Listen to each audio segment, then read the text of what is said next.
An American delegation headed by U.S. Secretary of State Antony Blinken will meet with Mexico's president today to discuss the crisis along their shared border.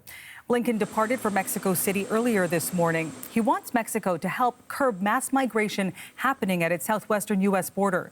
Blinken and his team are also voicing concern about a caravan of about 7,000 people making its way through Mexico and now moving toward the U.S. border. Steve Futterman is watching this story from Los Angeles.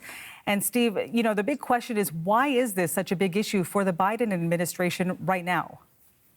Well, you can tell it's a big issue because they're sending some high-level people, the Secretary of State Antony Blinken, the Homeland Security Secretary Mayorkas. They are both going to meet with the Mexican president.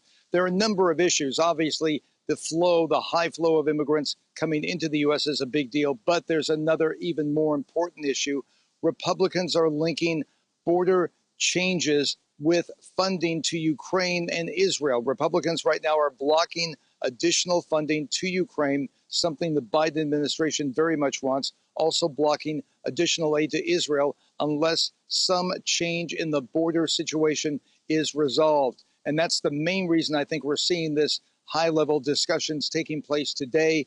They tried to get some resolution to the issue before Congress adjourned for the Christmas and New Year's holiday. They were not able to do that. This is very important for the Biden administration. They feel the U.S. must continue to give Ukraine financial aid, lots of financial aid, if Ukraine is going to be able to continue its battle against Russia. So there's really two issues here. One, of course, the problems at the border. We have this caravan, as you mentioned, coming up through Central and South America, through Mexico, now numbering around 7,000. It's only likely to grow as it reaches the Texas border. But that also is not the only reason. It's this aid to Ukraine and Israel, I think, which is making this such an important issue right now and really at the forefront of the Biden administration's dealings with Mexico. Steve, what can we expect this time around coming out of these talks? Because we already know that U.S. and Mexico, they've been here before.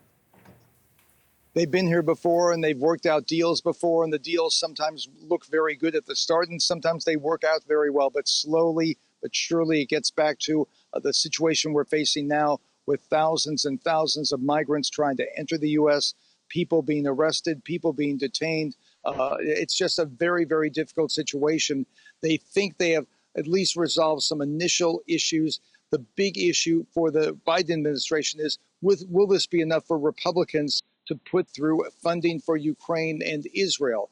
They want to come back with some statement from the Mexican government, from Blinken, from Mayorkas, that will give Republicans at least enough satisfaction that they can go ahead and give this additional funding. So, again, it's a complicated issue. It's a lot more than just border security. It's a lot more than immigrants from the southern U.S.-Mexico border. It has a lot to do with things going on way away from Mexico and the U.S., in Ukraine and Israel as well. All right. Thanks so much for this, Steve. That's Steve Futterman in Los Angeles.